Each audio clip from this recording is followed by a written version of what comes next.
ऐसा लग रहा है कि आज पूरी दुनिया वॉर की तरफ चल रही है, जैसे कि Ukraine and Russia for example. जब ऐसे देशों में इंडियन नेशनल्स होते हैं और आप इंडिया के प्रधानमंत्री की डेजिग्नेशन से उनके लिए रिस्पॉन्सिबल इन अ वे हैं, तो आप इसके बारे में कुछ बोल सकते हैं? Like can you build on this? क्या होता है इन सिचुएशंस में? क्या हो रहा है?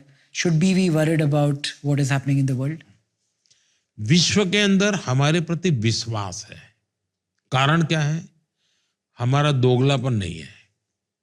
हम जो कहते हैं साफ कहते हैं। जैसे इस क्राइसिस के समय हमने लगातार कहा है कि हम न्यूट्रल नहीं है। मैं लगातार कहता हूं, हम न्यूट्रल नहीं है। जो लोग कहते हैं कि हम न्यूट्रल है, मैं न्यूट्रल नहीं हूं। मैं शांति के पक्ष में हूं। मेरा पक्ष है शांति, और मैं उसके लिए जो प्रयत्न होगा उसमें साथ दूंगा।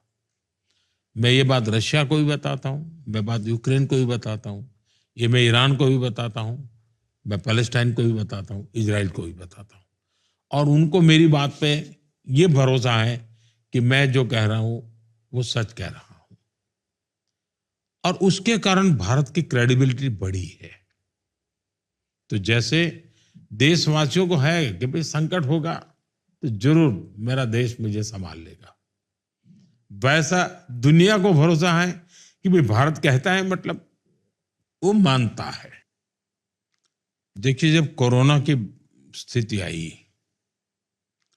तब हमारे नौजवान भारत के वहीं पर थे जहां सबसे पहले ये घटना घटी।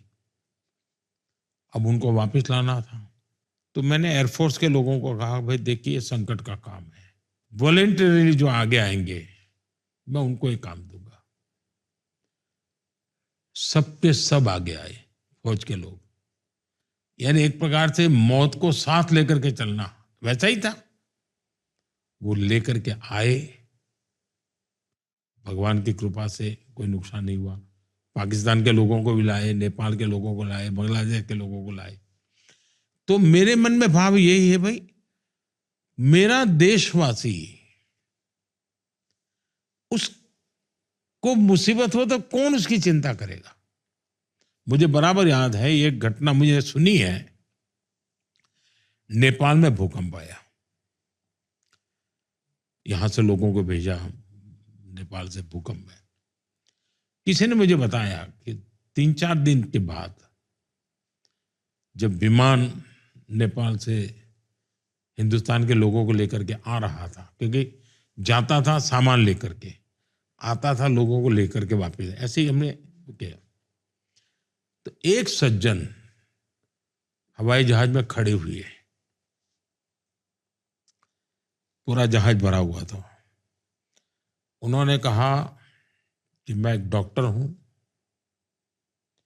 मैं जीवन भर सरकार को गालियां देता रहता हूं, जो भी सरकार हो हर गाली को देता हूं। सरकार ये टैक्स लेती है, इनकम टैक्स लेती है, ढिकना लेती है, फनाना लेती है। मैं बोले, मुझसे जहां बोलने का मौका मिला मैं बोलता रहा हूं, लेकिन आज मुझे समझ आई कि उस टैक्स की कीमत क्या होती है। आज जो मैं जिंदा वापस जा रहा हूं, आप देशवासियों की दुनिया में कहीं पर भी सेवा करते ना, तो उसके दिल में भी अच्छाइयां जगती है जी। वो भी कुछ अच्छा करना चाहता है, और मैं अनुभव कर रहा हूं।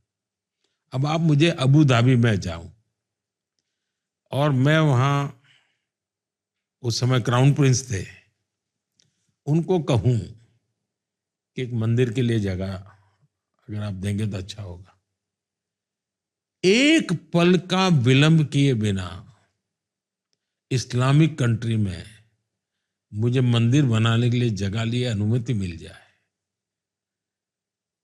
आज करोड़ों हिंदुओं को कितना आनंद हो रहा है कि चलो भाई देशवासियों